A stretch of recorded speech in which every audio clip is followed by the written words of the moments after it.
रह गई। उसने पूछा, कौन हो तुम?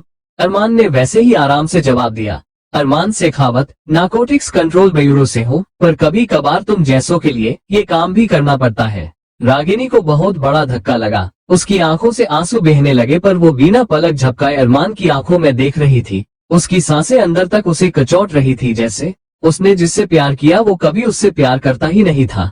उसने हमेशा से बस रागिनी का फायदा उठाया, उसकी फीलिंग्स का फायदा उठाया। रागिनी ने अपनी सांसों को संभालते हुए कहा, इसका मतलब जो कुछ भी हमारे बीच था वो सिर्फ धोखा था। आपको कभी हमसे कुछ लेना देना ही नहीं था। आप सिर्फ अपना मकसद पूरा कर रहे थे और हम पागल आपकी खुदगर्जी को भी प्यार समझ रहे थे।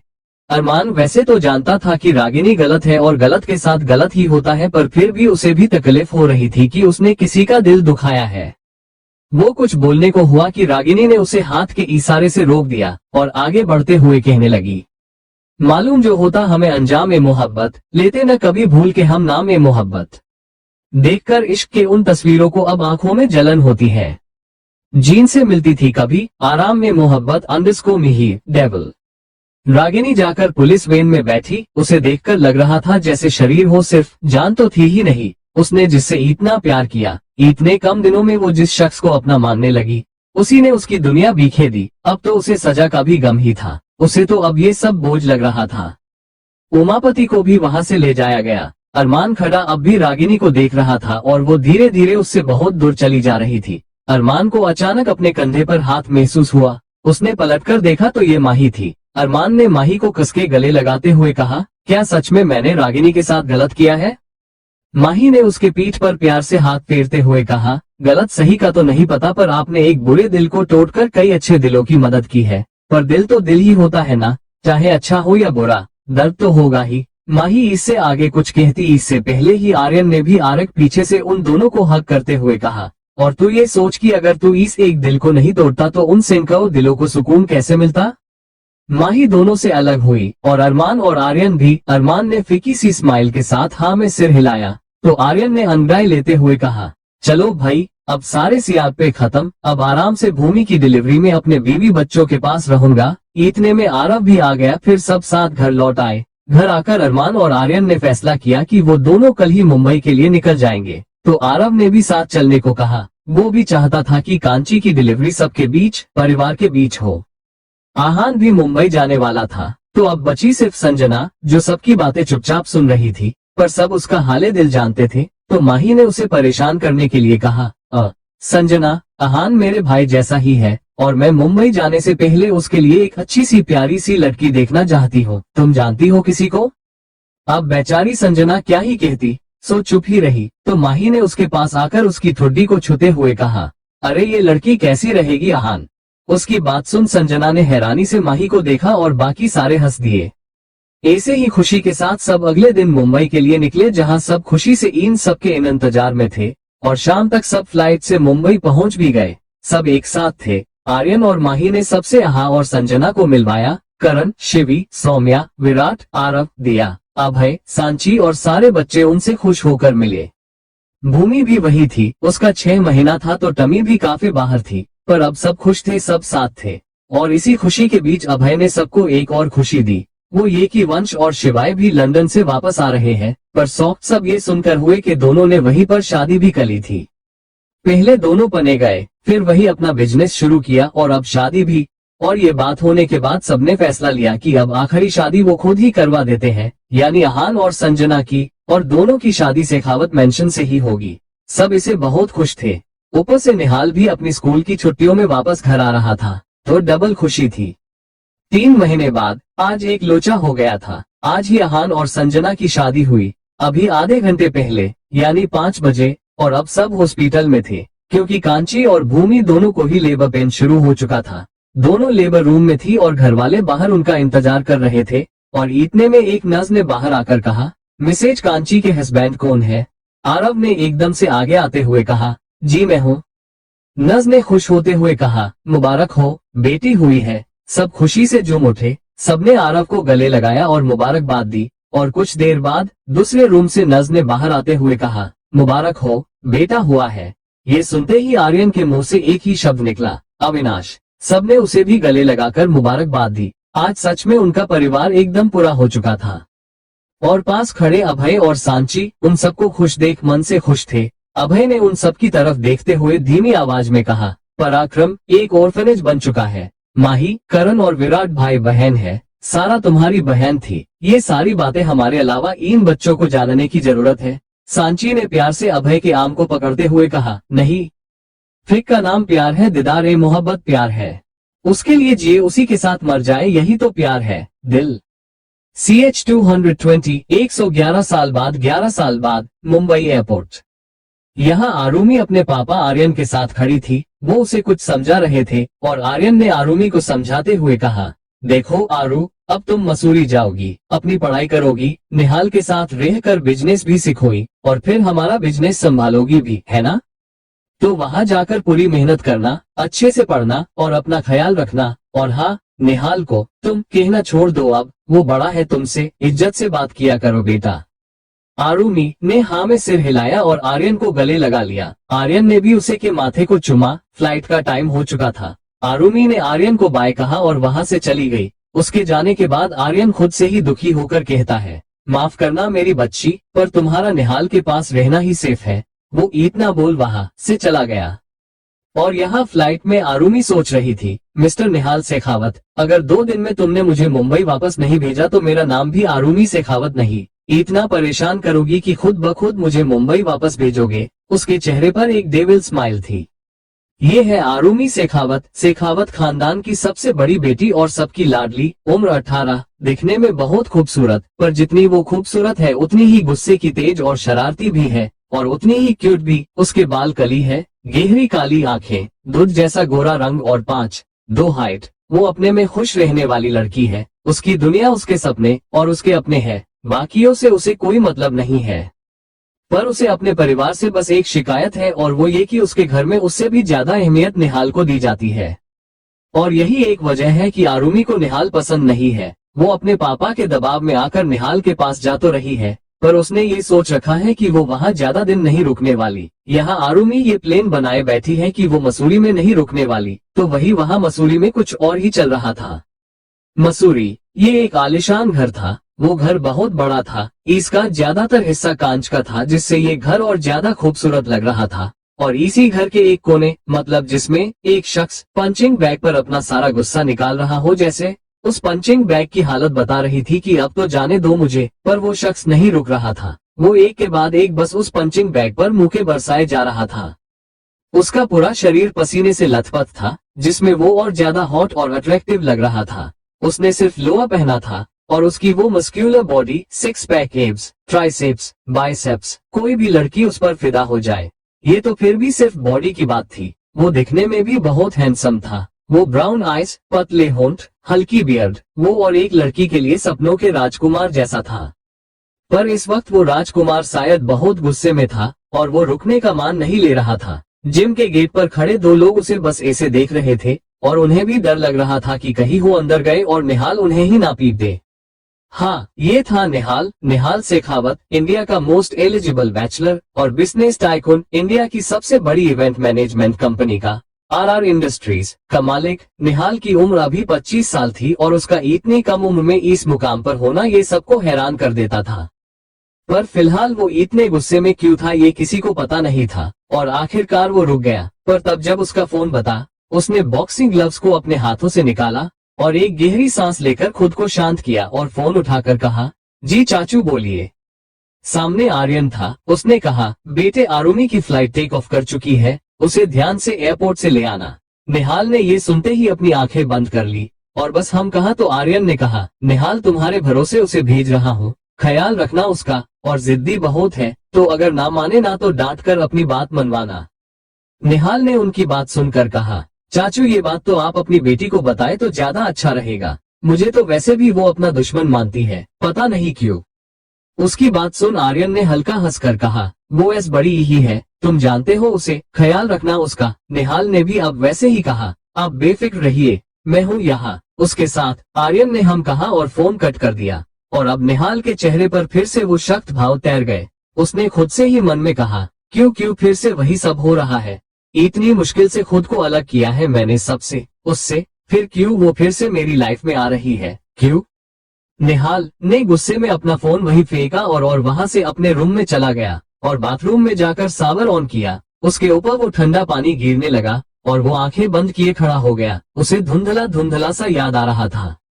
दो आदमी आमने सामने खड़े, दोनों के हाथ में गन और दोनों ने एक साथ एक दूसरे पर गोली चला दी और दोनों को ही एक साथ गोली लगी। निहाल ने एकदम से झटके से अपनी आंखें खोल ली और गहरी सांसें लेने लगा। कुछ देर में उसने खुद को शांत किया और नहाकर बाहर आया और क्लोजेट रूम में चला गया। उसने एक ब्लैक 3-पीस सूट निकाला और जल्दी से रेडी होकर बाहर आया।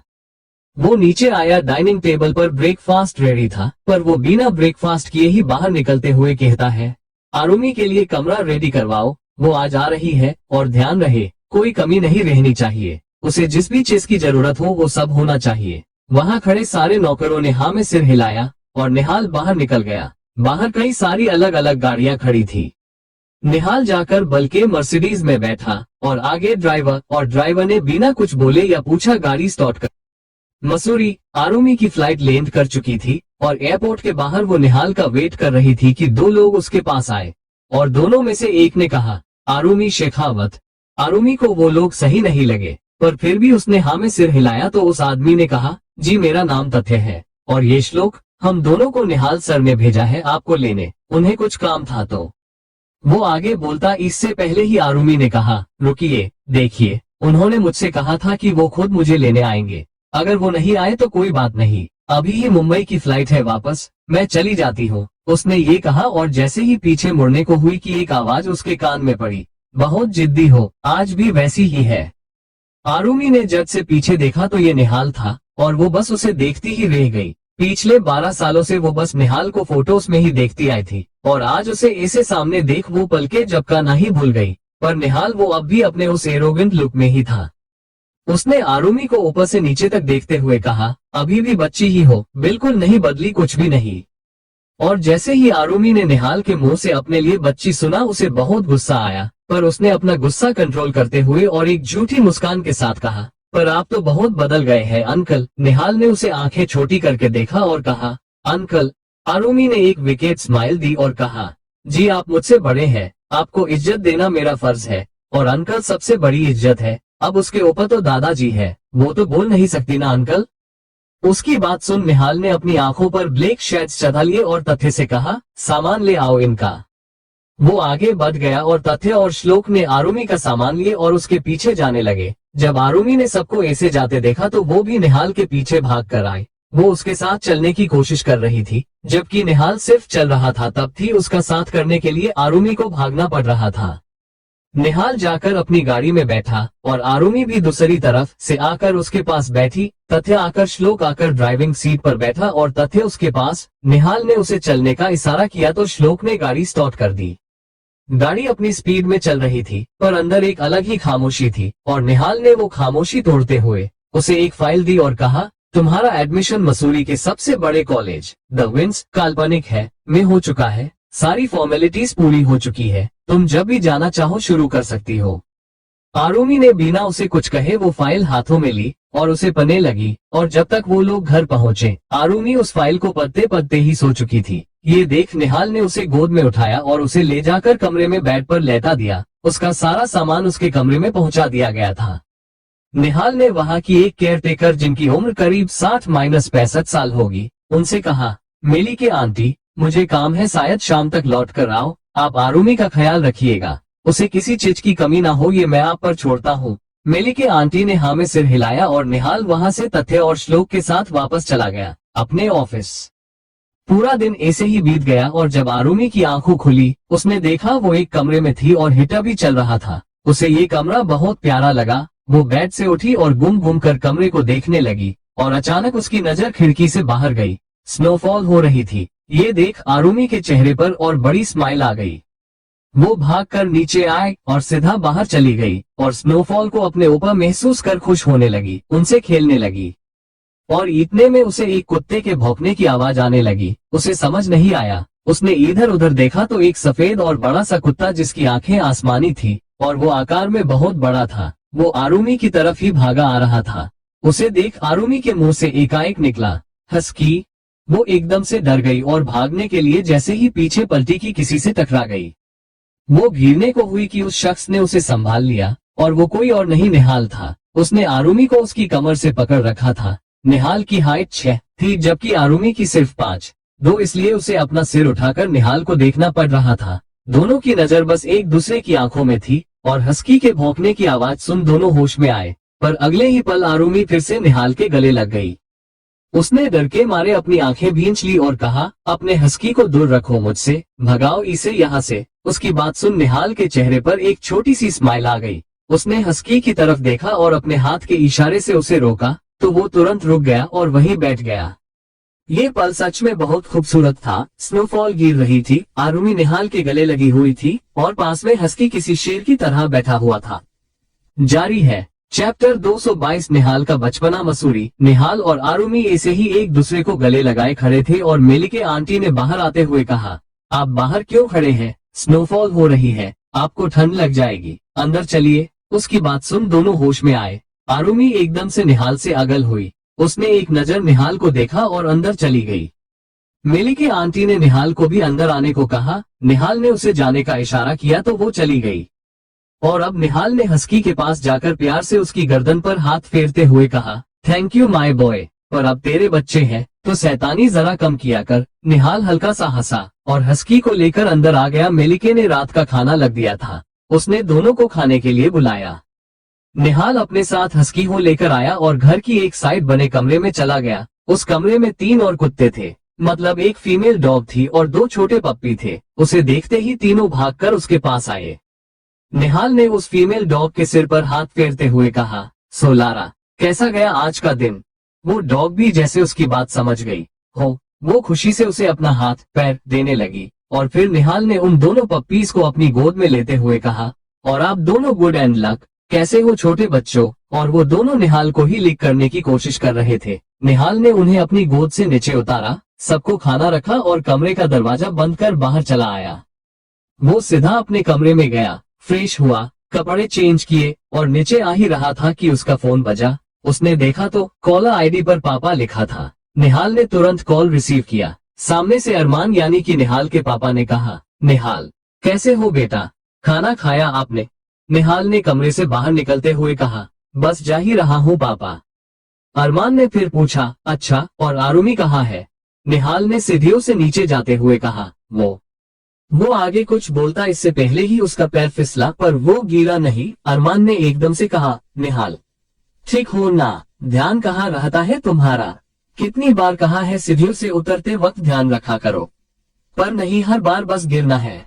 निहाल अरमान की डांट सुनकर भी मुस्कुरा रहा था। उसने उसे शांत कराते हुए कहा, ओके ओके पापा, ठीक हूँ मैं, और चोट नहीं लगी है मुझे। निहाल उससे बात करते करते नीचे आया। अरमान ने हल्का हंसकर कहा, निहाल ये तो अकेले रहने का नतीजा है कि इतने सुधर गए हो, वरना आज भी गिरना पड़ना तो वैसा ही है तुम्हारा, बस आदतें कुछ बदली है। निहाल डाइनिंग टेबल तक आया और अपनी सीट पर बैठते हुए कहा, ओहो पापा, आपको पता है अगर ये न्यूज बाहर फैल गई ना कि इंडिया के मोस्ट एलिजिबल बैचलर और बिजनेस टाइकून को उसके पापा आज भी एक बच्चे की तरह ट्रीट करते हैं और उसे डांटते हैं, कसम से मेरी इज्जत कहीं की नहीं रहेगी। उसकी बात सुन अरमान हंसने लगा और कहा, पागल हो तुम, चलो खाना खा लो और जल्दी मुंबई आने का प्लान बनाओ, we all miss you a lot. Nihal ने मुस्कुरा कर कहा, मैं भी। फिर उसने फोन कट किया और साइड में रखा और अब उसकी नजर आरुमी पर गई जो कब से उसे ही देख रही थी। उसके हाथ में चम्मच थी पर वो खाना नहीं खा रही थी, वो बस निहाल को देख रही थी। तो निहाल ने कहा, क्या हुआ, ऐसे क्या देख रही हो? उसकी बात सुन आरुमी ने कुछ सोचते हुए कहा, इंडिया के मोस्ट एलिजिबल बैचलर और बिजनेस टाइकून को उनके पापा आज भी एक बच्चा समझते हैं और उन्हें डांटते भी है। अगर ये बात सबको पता चल गई तो। उद्धरण चिन्ह। आरुमी ये जानबूझकर बोल रही थी, ये बात निहाल भी जानता था। उसने कहा, कोशिश भी मत करना, वरना मसूरी की इस बड़ी ही खाई में ले जाकर फेंकूंगा, ना पता भी नहीं चलेगा कि कहाँ गई, और चाचू के बोल दूंगा कि भाग गई थी यहाँ से, मुझे पता नहीं है कहाँ गई। उसकी बात सुन आरुमी ने उसे घूरा और चुपचाप अपना खाना खाने लगी। ये देखा निहाल को हंसी आ गई, पर उसने तुरंत अपनी हंसी को छुपा लिया और वो भी चुपचाप खाना खाने लगा। दोनों ने अपना डिनर किया और अपने अपने कमरे में चले गए। निहाल का कमरा आरुमी के कमरे के पास ही था ताकि उसे किसी भी चीज की जरूरत पड़े तो वो आरुमी के पास ही हो। निहाल अपने स्टडी रूम में अपने ऑफिस का काम कर रहा था। वो फाइलों में उलझा हुआ था और लेट नाइट तक वो काम कर रहा था। आखिरकार उसने वक्त देखा, रात के 12 बज रहे थे। उसने फाइल साइड में रखी, उठा, वो सोने जा रहा था कि अचानक उसे आरुमी का ख्याल आया। उसने सोचा सोने से पहले देखाया जाए कि वो सोई कि नहीं, ठीक है कि नहीं। और यही सोचकर वो अपने कमरे से निकला और आरुमी के कमरे के दरवाजे पर आकर रुक गया। उसने सोचा अगर सो गई होगी तो उसके नोक करने से उठ जाएगी। यही सोचकर उसने दरवाजा नहीं खटखटाया और सीधा दरवाजा खोला और अंदर का नजारा देख उसकी आंखें हैरानी से बड़ी हो गई। निहाल आरुमी के कमरे के बाहर खड़ा था और वो अंदर का नजारा देखकर हैरान रह गया। जो कमरा सुबह तक किसी 5 स्टार होटलों के बहुत महंगे स्वीट जैसा था, अब वो पूरा चेंज हो चुका था। निहाल कमरे के अंदर आया। सच में यहाँ आकर एक सुकून मिला था उससे, जैसे कोई पॉजिटिव एनर्जी। आरुमी ने बस कुछ ही चीजों से उस कमरे का पूरा लुक चेंज कर दिया था। कमरे में कोजी फेरी लाइट्स लगा दी थी जिससे कमरा और ज्यादा खूबसूरत लग रहा था।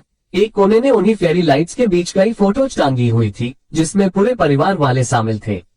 एक तरफ आरुमी की बहुत सी किताबें रखी हुई थी और फिलहाल भी आरुमी खिड़की के पास खड़ी थी और वहाँ ड्रीम कैचर लगा रही थी, पर शायद वो उससे लग नहीं रहा था। निहाल पूरे कमरे को ध्यान से देख रहा था और वो आरुमी के पास गया। वो उसके पीछे जाकर खड़ा रहा और कहा, मैं हेल्प करूं।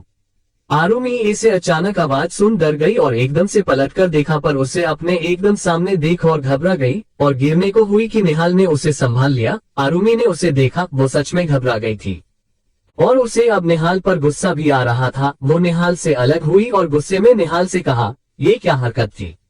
इतनी रात को मेरे कमरे में क्या कर रहे हैं आप? और इसे बैताल की तरफा पीछे आकर क्यों खड़े हो गए? निहाल को उसकी बातों से ही समझ आ गया कि वो डर गई। उसने अपनी आईब्रोज नचाते हुए कहा, क्यों? मेरा घर है, मेरी मर्जी में किसी भी वक्त कहीं भी कमरे में आ जा सकता हूँ, तुम्हें क्या? आरुमी को बहुत गुस्सा आ रहा था, पर ये बात उसे भी पता थी कि वो निहाल के घर में थी, तो उसे निहाल को तो जेल नहीं था, इसलिए उसने उससे बहस न करने में ही भलाई समझी। वो फिर से चुपचाप अपना काम करने लगी, पर अभी उससे वो ड्रीम कैचर लग नहीं रहा था। तो इस बार निहाल ने बिना उसे कुछ कहे उसके हाथ से वो ड्रीम कैचर लिया और उसे लगाने लगा। आरुमी के हाथ अभी ऊपर थे। उसने अपने दोनों हाथों के बीच से निहाल को देखा जो ड्रीम कैचर लगाने में लगा हुआ था। आरुमी उसे एकटक देखने लगी। सच में ये बंदा किसी को भी अपने प्यार में गिरा सकता था। आरुमी उसे देख ही रही थी कि निहाल ने ड्रीम कैचर लगाने के बाद उसे देखा। उसने आरुमी के सामने चुटकी बजाई, तब कहीं आरुमी होश में आई। उसने अपनी नजरें निहाल से हटा ली और यहाँ वहाँ देखने लगी। तो निहाल ने कहा, आप सो जाओ, सुबह कॉलेज जाना है, देख लेना कैसा माहौल है यहाँ का, तथ्य तुम्हें छोड़ देगा। निहाल ये बोलकर जाने को हुआ कि आरुमी ने कहा, आप नहीं चल सकते। निहाल ने पलटकर उसे हैरानी से उसे देखा और पूछा, तुम चाहती हो कि मैं तुम्हारे साथ चलूं? आरुमी ने उसकी इस बात पर उसे घूरते हुए कहा, पापा ने आपको दी है ना मेरी जिम्मेदारी या तथ्य को उद्धरण चिन्ह। निहाल ने लगभग उसे डांटने वाले लहजे में कहा, आरु तथ्य बड़ा है तुमसे। आरुमी ने उसकी बात सुन गुस्से में आकर कहा, ठीक है तो उन्हें भी आपकी तरह अंकल ही बोलूंगी, खुश। वो इतना बोल जाकर बेड पर लेट गई और ब्लैंकेट ओढ़ लिया। ये देख निहाल को हंसी आ गई। वो कमरे से बाहर आ गया और धीरे से दरवाजा बंद कर अपने कमरे में चला गया। हाँ, निहाल ऐसा नहीं था जैसा वो आरुमी के सामने आकर हो जाता था। उसे खुद पता नहीं था कि वो आरुमी के सामने आकर एक बिजनेसमैन से बच्चा कैसे बन जाता था, पर ये चीज उसे भी सुकून ही देती थी। सुबह का वक्त, सुबह लगभग 7 बजे आरुमी की आंख खुली और वो ऐसे ही नीचे चली आई। उसने देखा तो मेलिके आंटी और 1-2 नौकर और मिलकर नश्ता डाइनिंग टेबल पर लगा रहे थे। आरुमी ने अपने आसपास देखा, उसे निहाल कहीं नहीं दिखा तो उसने मेलिके आंटी से पूछा, आंटी अंकल कहाँ है? उद्धरण चिन्ह। आरुमी की बात सुन मेलिके आंटी हैरान रह गई और वो उसे अजीब नजरों से देखने लगी। अचानक आरुमी को रियलाइज हुआ कि उसने क्या बोल दिया और उसने जल्दी से कहा, नहीं नहीं, मेरे कहने का मतलब वो नहीं था। मैं कह रही थी कि निहाल कहाँ है? उद्धरण चिन्ह। मेलिके आंटी अब भी हैरान थी और पीछे से निहाल के हंसने की आवाज आई। दोनों ने उस तरफ देखा। वो अभी जिम से आ रहा था, सिर्फ लोअर में और पूरी बॉडी पसीने से भीगी हुई। आरुमी बस उसे देखती ही रह गई, पर अगले ही पल उसने अपनी नजर निहाल से हटा ली और निहाल जो अपना पेट पकड़े हंस रहा था, उसे इसे देख घर के सारे नौकर और मेलिके आंटी के चेहरे पर भी मुस्कुरा गई, क्योंकि आज इतने साल बाद शायद पहली बार ही उन्होंने निहाल को ऐसे हंसते देखा था। निहाल ने मुश्किल से अपनी हंसी रोकी और मेलिके आंटी से कहा, आंटी आप बुरा मत मानिए, आरुमी के लिए मैं उसका अंकल हूँ। और इतना बोल वो फिर से हंसने लगा। अब आरुमी भी उसे देखने लगी और निहाल हंसते हुए ही वहाँ से चला गया। निहाल के जाने के बाद मेलिके आंटी आरुमी के पास आए। उसने बेचारगी उन्हें देखा। वो कुछ कहने को हुई कि मेलिके आंटी ने कहा थैंक यू। आरुमी को उनकी बात समझ नहीं आई। मेलिके आंटी ने उसके हाथों को अपने हाथों में लेकर कहा, जब तक आप यहाँ नहीं आई थी तब तक लग रहा था जैसे इस घर में कोई रहता ही नहीं है, पर आपके आते ही जैसे एक रौनक आ गई हो। आज इतने समय बाद निहाल बाबा को इसे खुश हंसते देखा है। आपका बहुत बहुत शुक्रिया। आरुमी को समझ ही नहीं आया कि वो इस बात पर कैसे रिएक्ट करे। वो बस हल्का सा मुस्कुराए और वो भी अपने कमरे में रेडी होने चली गई। जारी है चैप्टर 223 कॉलेज का पहला दिन। मसूरी। आरुमी रेडी होकर नीचे आई। उसने white jeans, pink T shirt और व्हाइट डेनिम जैकेट पहनी थी। बालों की हाई पोनीटेल, व्हाइट सूट और वो बहुत प्यारी लग रही थी। उसने देखा तो निहाल पहले से डाइनिंग टेबल पर अपनी कॉफी पी रहा था और न्यूज़पेपर पढ़ रहा था। उसने नेवी ब्लू कलर का 3 पीस सूट पहना हुआ था और वो सच में इस वक्त एक सीरियस और डरावना पसंद लग रहा था। आरुमी डाइनिंग टेबल तक आई। उसने अपना बैकपैक साइड में रखा। निहाल ने भी न्यूज़पेपर साइड में रखा। दोनों साथ में ब्रेकफास्ट करने लगे। निहाल ने आरुमी से कहा, आज कॉलेज का पहला दिन है, घबराहट हो रही है। आरुमी ने उसकी तरफ देखा और बड़े ही एटीट्यूड के साथ कहा, घबराहट? मैं कोई छोटी बच्ची नहीं हूँ जो मुझे स्कूल के पहले दिन घबराहट होगी। और आपको तो इसलिए साथ लेकर जा रही हूँ ताकि सबको पता चले कि मैं कॉलेज के मालिक की रिश्तेदार हूँ। उसकी बात सुन निहाल ने कहा, तब तो बाहर मेरी पहचान ही तुम्हारी पहचान हुई। सब तुम्हें मेरी वजह से ही जानेंगे। आरुमी से किसी को कोई लेना देना नहीं होगा, सबको लेना देना होगा सिर्फ कॉलेज के ऑनर की रिश्तेदार से। उसकी बात सुन आरुमी सोच में पड़ गई। निहाल की बात तो सही ही थी। अगर सबको पता चल गया कि आरुमी निहाल की जान पहचान वाली है तो सब निहाल की वजह से ही उसे जानेंगे। उसने ये सोचते ही जल्दी से कहा, नहीं नहीं, एक डील करते हैं। निहाल ने अपना ब्रेकफास्ट करते हुए ही कहा, कैसी डील? तो आरुमी ने कहा, देखो मैं आपके कॉलेज में पढ़ती हूँ पर मेरा आपसे कोई भी लेना देना नहीं होगा। किसी को भी ये पता नहीं चलना चाहिए कि आपसे मेरी कोई जान पहचान है या मैं आपकी वजह से यहाँ हूँ। ओके? निहाल ने अपनी भौहें उठाते हुए पूछा, और बदले में मुझे क्या मिलेगा? आरुमी सोचने लगी कि वो क्या कहे। जब उसे कुछ नहीं सूझा तो उसने कहा, बदले में आप जो बोलेंगे वो मैं करूंगी। उसकी बात सुन निहाल के चेहरे पर एक देवर स्माइल आ गई। उसने कहा, ओके, फिलहाल तो मेरे पास ऐसा कुछ नहीं है जो मैं तुमसे करवाऊं, पर वक्त आने पर ये भी बराबर हो जाएगा। आरुमी ने भी हाँ में सिर हिलाकर इसके लिए सहमति जता दी। दोनों ने अपना ब्रेकफास्ट खत्म किया। निहाल भी आरुमी के साथ ही जा रहा था। तो आरुमी ने कहा, जब दिल हो चुकी है तो अब आप मेरे साथ क्यों चल रहे हैं? उद्धरण चिन्ह। उसकी बात सुन निहाल ने कहा, क्योंकि कॉलेज मेरा खुद का है तो मुझे वहाँ काम होते हैं, आना जाना लगा रहता है। मैं तुम्हें डिस्टर्ब नहीं करूंगा, ना ही अपनी दिल टूटेगी। आरुमी ने बस हम कहा और 3 कार एक साथ घर से बाहर निकली। एक में आरुमी, निहाल, तथ्य और श्लोक थे और आगे और पीछे बॉडीगार्ड्स थे। आरुमी को इतने सारे बॉडीगार्ड्स को साथ लेकर घूमने वाली ये बात समझ नहीं आई, पर फिर उसने सोचा कि निहाल इतना बड़ा आदमी है तो शायद उसे अपनी हिफाजत के लिए बॉडीगार्ड्स को साथ रखना पड़ता होगा। पर उसे पता नहीं था कि ये हिफाजत निहाल के लिए नहीं उसके लिए थी। निहाल तो अपना ख्याल खुद रख सकता था। कॉलेज से कुछ ही दूरी पर आकर आरुमी ने गाड़ी रोक दी और यहीं से अकेले आने की जिद की तो निहाल ने भी कुछ बॉडीगार्ड्स को छुपकर ही उसका ध्यान रखने को कहा और वो वहां से चला गया। निहाल कॉलेज पहुंचा और सीधा प्रिंसिपल ऑफिस में गया। इस बीच सबकी नजर उसी पर थी। सब में बातें हो रही थी। जो यहाँ पहले से पते थे उन्हें पता था कि ये कॉलेज निहाल शेखावत का ही है और जो नए थे वो तो बस निहाल को देखकर ही हैरान थे। प्रिंसिपल ऑफिस में निहाल प्रिंसिपल के सामने बैठा था और सामने प्रिंसिपल, जिनकी उम्र करीब 45-46 रही होगी। उन्होंने कहा, सर आपने यहाँ आने की तकलीफ की, कोई काम था तो हमें बता देते। निहाल ने ना में सिर हिलाते हुए कहा, नहीं काम कुछ नहीं था, बस देखना था।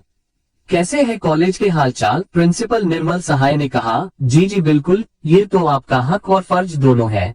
चलिए मैं आपको कैंपस घुमाता हूँ। निहाल ने हाथ दिखाकर उन्हें रोकते हुए कहा, नहीं वो तो मैं खुद देख लूंगा, आप अपना काम कीजिए। वो इतना बोल वहां से बाहर आ गया और यहाँ आरुमी भी कॉलेज पहुंच चुकी थी। वो कॉलेज पहुंची कि एक लड़का उसके सामने आकर खड़ा हो गया और उसके पीछे 2 लड़कियां और 2 लड़के। आरुमी ने उन सबको एक नजर देखा और साइड से होकर जाने लगी कि वो लड़का फिर उसके सामने आकर खड़ा हो गया और अब आरुमी ने उन सबको घूरते हुए कहा, कौन हो तुम सब? और क्या चाहिए तुम सबको? उद्धरण चिन्ह। उस लड़के ने किसी संकी की तरह कहा, हाँ आपकी ना मतलब की बात कि हमें क्या चाहिए। मैम हम हैं आपके सीनियर, मेरा नाम है आयुष्मान उर्फ आयु, ये मेरे दोस्त राजीव, प्रतीक, दिशा और रैना। उसने इतना कहा ही था कि आरुमी ने एक मुक्का उसके पेट में मारते हुए कहा, अगर कहते कि रैगिंग करनी है तो एक बार को मान भी लेती, पर तुम्हारी शक्लें देखकर कौन कहे कि तुम सीनियर हो। उद्धरण चिन्ह। उसकी बात सुन आयु ने अपनी इंडेक्स फिंगर उसको दिखाते हुए कहा, ओए। वो कुछ बोलने को हुआ कि पता नहीं अचानक उसने क्या देखा, वो चुप हो गया। उसके पीछे खड़े वो चोरों भी भाग गए और वो भी निकल लिया। आरुमी को उसका ऐसे जाना पल्ले नहीं पड़ा। उसने पीछे मुड़कर देखा तो 3 लड़के खड़े थे। तीनों के बाल हाईलाइट किए हुए थे, महंगे कपड़े पहने हुए थे और तीनों ही अमीर बाप की बिगड़ी औलाद लग रहे थे। आरुमी ने उन सब की तरफ देखकर पूछा, कौन हो तुम सब? उन तीनों में से एक लड़के ने कहा, हम कौन है ये तो तुम्हें पता चल ही जाएगा, पर फिलहाल तुम ये बताओ तुम कौन हो। उद्धरण चिन्ह। आरुमी ने इधर उधर देखा, उसकी नजर उन पांचों पर गई। वो पांचों छुपकर उसे देख रहे थे। आरुमी समझ गई ये सच में उसके सीनियर थे। उसने कहा, आरुमी शेखावत फ्रॉम मुंबई। वो पहले ही दिन किसी से पंगे नहीं लेना चाहती थी। उन तीनों में से दूसरे लड़के ने कहा, ओह आरुमी, बड़ा प्यारा नाम है, पर अब एक प्यारा काम भी कर दो। आरुमी ने उन्हें कोई जवाब नहीं दिया। वो जानती थी वो लोग उसे कोई ऐसा काम ही बताएंगे जिसमें वो फंसेगी। पर जब आरुमी कुछ नहीं बोली तो उस लड़के ने आरुमी के हाथ में कुछ पकड़ाया और कहा, बिना देखे ये चीज ले जाकर उस इंसान को देनी है जो उस कॉरिडोर से बाहर आएगा। आरुमी ने कॉरिडोर की तरफ देखा। हाँ, कोई उसकी तरफ आ तो रहा था। आरुमी अपनी मुट्ठी में पकड़ी उस चीज को देखने को हुई कि उस लड़क ने कहा, आहा, नहीं, ये तुम अभी नहीं देख सकती। हाँ, उस शख्स को देते वक्त भले देख लेना, पर अभी नहीं।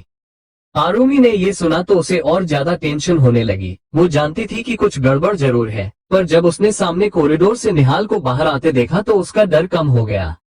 वो जानती थी कुछ भी होगा तो निहाल संभाल लेगा, इसलिए वो हिम्मत करके निहाल के सामने गई और उसके सामने जाकर ही रुकी। निहाल ने उसे देखा और अपने आसपास देखा। बहुत से स्टूडेंट्स यहाँ वहाँ घूम रहे थे। क्लास अभी शुरू जो नहीं हुई थी। निहाल ने आरुमी से दिल की थी कि सबके सामने वो उससे अनजान रहेगा, इसलिए उसने कुछ नहीं कहा और आरुमी ने भी बिना कुछ बोले अपना हाथ निहाल के सामने कर दिया। और आरुमी के हाथ में जो चीज भी उसे देख निहाल की आंखें हैरानी से बड़ी हो गई और बाकी सब जिसने भी उस चीज को देखा वो हंसने लगे।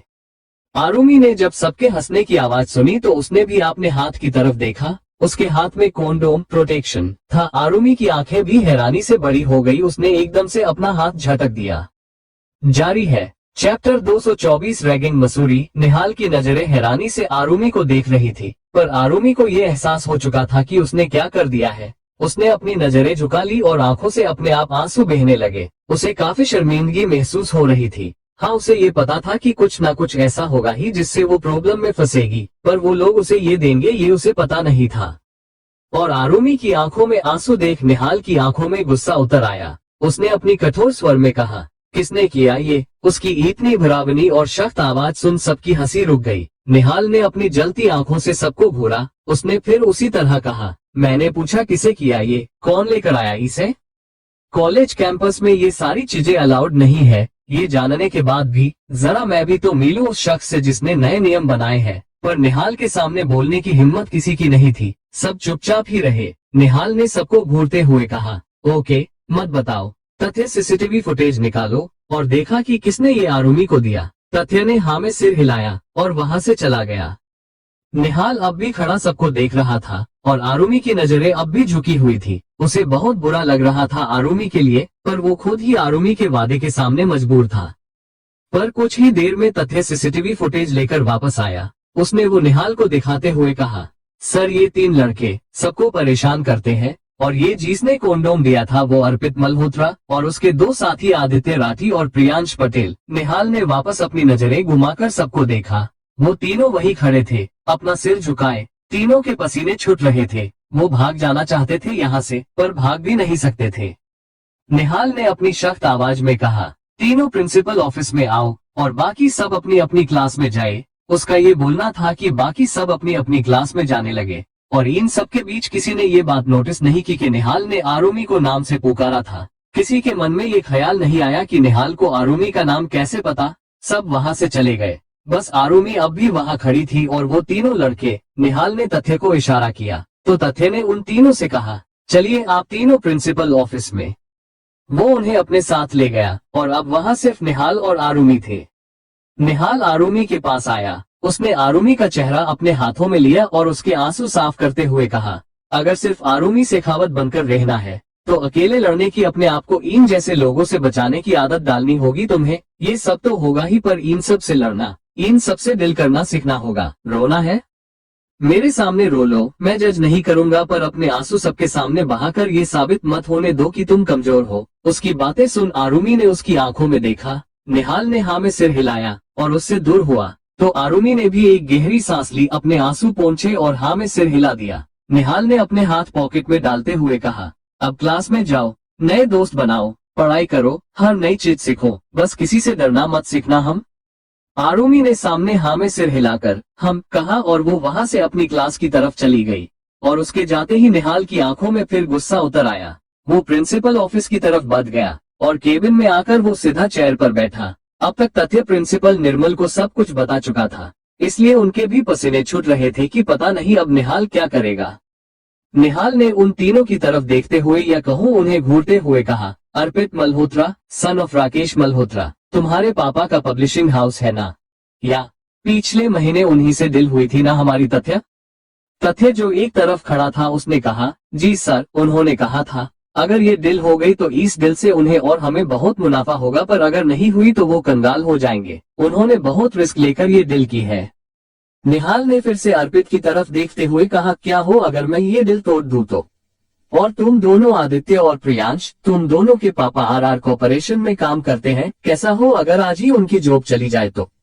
तीनों की आंखों में डर था। प्रियांश ने उसके आगे हाथ जोड़ते हुए कहा, सर प्लीज नहीं, हम सच में नहीं जानते थे कि इतना सब कुछ हो जाएगा, प्लीज सर। आदित्य ने भी उसका साथ देते हुए कहा, जी सर, हमसे बहुत बड़ी गलती हो गई, हमें माफ कर दीजिए, आज के बाद ऐसा कुछ नहीं होगा, सच में सर। निहाल ने अर्पित की तरफ देखा और कहा, तुम्हें कुछ नहीं कहना? अर्पित ने अपना सिर झुका लिया और कहा, सॉरी सर, ये लास्ट बार था, अब से नहीं होगा सर। निहाल ने उन तीनों को कुछ देर तक घूरा और फिर कहा, स्टूडेंट्स हो, बड़ा एक्शन लेकर लाइफ खराब होगी है ना? ओके, दिया मौका, 1 महीना है तुम तीनों के पास, कड़ी नजर रखो इन तीनों पर। तथ्य, अगर एक भी किसी भी गलत काम में या किसी को भी ऐसे परेशान करता दिखे तो फोन करो इनके माँ बाप को और बता दो उन्हें कि आपके बच्चे इस कॉलेज में पढ़ने के लायक नहीं है। तथ्य ने हाँ में सिर हिलाया। निहाल ने तीनों को जाने का इशारा किया। तीनों ने थैंक यू कहा और वहाँ से चले गए। उनके जाने के बाद प्रिंसिपल ने हैरानी से निहाल को देखते हुए कहा, सर आप जैसे इन्हें यहाँ लेकर आए, मुझे लगा। वो इतना बोल पाए थे कि निहाल ने कहा, आपको जो भी लगा अपने पास रहने दीजिए, इस सीट पर बैठे रहने की बजाय स्टूडेंट्स पर ध्यान दीजिए। गुस्से में कोई भी फैसला लेकर 3 जिंदगियां बर्बाद करके उन्हें और मजबूर नहीं करता मैं एक गुंडा बनने के लिए या और गलत काम करने के लिए। वो डर गए हैं, अब उनकी लगाम कसना आपके हाथ में है। और अगर स्टूडेंट्स ने फिर से ऐसा कुछ किया तो इसका मतलब है उन्हें एक स्ट्रिक्ट प्रिंसिपल की जरूरत है। आई एम श्योर आप मेरी बात समझ गए होंगे। निर्मल जी निहाल के कहने का मतलब अच्छे से समझ गए था। उन्होंने जल्दी से खड़े होते हुए कहा, आप बेफिक्र रहिए सर, ऐसा कुछ नहीं होगा। निहाल ने अपनी आंखों पर शेड्स लगाए और वहां से बाहर निकल गया। यहाँ आरुमी क्लास में आए, उसने देखा कि आयु और उसके साथी भी उसी की क्लास में थे। उसने उन्हें घूरा और जाकर दूसरी जगह बैठ गई। उसने आज किसी से बात नहीं की, बस अपनी पढ़ाई पर ध्यान दिया और लाइब्रेरी गई, क्योंकि उसे निहाल की बात समझ आ गई थी। उसे मजबूत रहना होगा और इसका एक इलाज है, कम दोस्त रखो और अपने काम से काम रखो। यहाँ निहाल अपने केबिन में बैठा था। आज जो कुछ भी कॉलेज में हुआ उसके बाद उसका मूड भी खराब था और उसे आरुमी की फिक्र भी हो रही थी। एक बार उसने सोचा कि कॉल करके पूछ ले कि वो ठीक है कि नहीं, पर फिर उसने सोचा कि शायद क्लास में होगी या पढ़ रही होगी, तो इसलिए उसने उसे कॉल नहीं किया। वो अपने फोन में ही आरुमी की पीक देखने लगा। हाँ, ये सच था, वो बचपन से आरुमी से प्यार करता था, पर पता नहीं क्यों वक्त के दायरे ने उसके आसपास भी एक दायरा बना दिया था जिसे तोड़कर उसके करीब आने की आज तक किसी को इजाजत नहीं दी थी उसने। पर आरुमी एक बार फिर उसकी लाइफ में आ गई थी उन दायरों को तोड़ने के लिए। पर क्या वो ये कर पाएगी? क्या वो निहाल के दिल में छुपे एहसासों को बाहर ला पाएगी? क्या वो निहाल के उस शख्स रूप के पीछे पूछे उस मासूम दिल को देख पाएगी? चैप्टर 225 ड्रीमकैचर मसूरी। रात हो चुकी थी। शाम को श्लोक आरुमी को घर ले आया था। और रात के 8 बजते बजते निहाल भी घर आ गया। उसने आते ही पूरे घर में अपनी नजर दौड़ाई। उसे आरुमी कहीं नहीं दिखी और सामने डाइनिंग टेबल पर खाना लगा रही मेलिके आंटी दिखी बस। तो निहाल ने उनसे जाकर पूछा, आंटी आरू कहाँ है? वो घर आ गई थी ना सेफली? आंटी ने उसकी बेचैनी देख मुस्कुरा कर कहा, वो अपने कमरे में है, कब से यहाँ नीचे ही थी, अभी अभी ही गई है। उनकी बात सुन निहाल ने उन्हें थैंक्स कहा और आरुमी के कमरे की तरफ बढ़ गया। उसने जाकर कमरे का दरवाजा खोला। आरुमी वहीं बैठी पड़ रही थी। दरवाजा खुलने की आवाज सुन आरुमी ने उस तरफ देखा तो निहाल खड़ा था। वो वापस अपनी बुक पढ़ने लगी। निहाल ने उसे देख एक सुकून की सांस ली और कहा, तुम ठीक हो ना? आरुमी ने बिना उसकी तरफ देखे बस हम कहा तो निहाल ने कहा, ओके तो फिर खाना खाने आ जाओ। वो इतना कहर जाने को हुआ कि आरुमी ने उसकी तरफ देखकर कहा, थैंक्स। निहाल ने कंफ्यूज होकर पूछ, पर क्यों?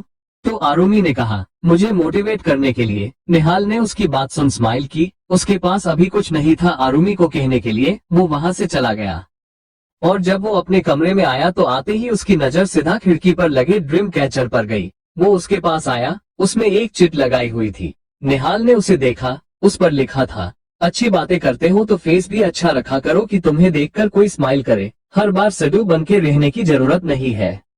वो बात पढ़कर निहाल के चेहरे पर एक स्माइल आ गई। उसने वो चिट फोल्ड करके अपने शर्ट की जेब में रखी और फ्रेश होने चला गया। वो फ्रेश हुआ, कपड़े चेंज किए और अपना फोन लेकर नीचे चला आया। उसने देखा आरुमी डिनर के लिए उसी का वेट कर रही थी। वो जाकर बैठा और दोनों ने बिना बोले खाना खत्म किया। दोनों चुपचाप अपने कमरे में वापस चले गए। आरुमी अपनी स्टडीज में बिजी हो गई। हाँ, वो मस्तीखोर थी पर पढ़ाई में भी बहुत आगे कह सकते हैं। हरकतें बैक बेंचर्स वाली और मार्क्स टॉपर वाले। वो अपनी स्टडीज में मशगूल थी और अचानक उसे निहाल का ख्याल आया और जो कुछ भी आज कॉलेज में हुआ वो सब भी पता नहीं उसके दिमाग में क्या सूझा। उसने अपना लैपटॉप लिया और उसमें कॉन्डोम के बारे में सर्च करने लगी। कई सारे आर्टिकल्स बने के बाद उसने खुद से ही कहा, तो उसमें हंसने जैसा क्या था? मतलब लोगों को आज भी ये चीज गलत लगती है। बड़े अजीब लोग हैं। वैसे यूज करते तो जरा शर्म नहीं आती होगी, जरा हंसी नहीं आती होगी, और ऐसे हंसी आती है। इस अर्पित के बच्चे को तो सबक सिखाना ही पड़ेगा, पर कैसे? मैं तो किसी को नहीं जानती।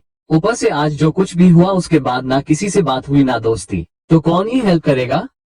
उसने ये बोला ही था कि एकदम से उसके दिमाग के एक नाम आया। उसने खुश होते हुए खुद से ही कहा, अरे हाँ, आयु, वो नालायक और उसकी गैंग, वो कब काम आएंगे फिर? चलो कल ही देखती हूँ इसे। आयु बेटे तैयार हो जाओ क्योंकि तुम्हारी लाइफ में एक तूफान की एंट्री होने वाली है। ये सोचते सोचते उसके चेहरे पर एक शैतानी मुस्कान थी। उसने अपना लैपटॉप बंद किया, सारी बुक्स समेटी और उन्हें सही से रखकर वो सोने चली गई। यही निहाल को भी काम करते करते 12 बज चुके थे। उसने भी अपना काम खत्म किया और सोने से पहले एक बार आरुमी को देख आया।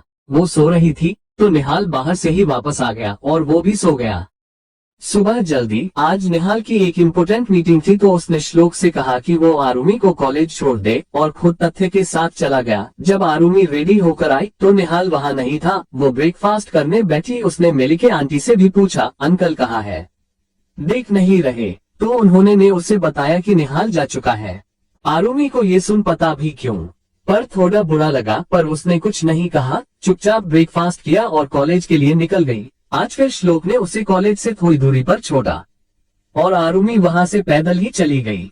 कॉलेज में कदम रखते ही वो आयु और उसकी गैंग को ढूंढने लगी और अचानक किसी ने सीटी बजाई। आरुमी ने फटाक से मुड़कर देखा तो ये आयु ही था। उसने आरुमी का मजाक उड़ाते हुए कहा, क्या हुआ, आज आपने सेवियर को साथ नहीं लाए? उसकी बात सुन आरुमी अपने चेहरे पर झूठी स्माइल लिए उसके पास गई और उसके पेट में मुक्का मारते हुए कहा, तुम हो ना, किसी और की क्या जरूरत, या फिर कल की तरह ही भाग जाओगे?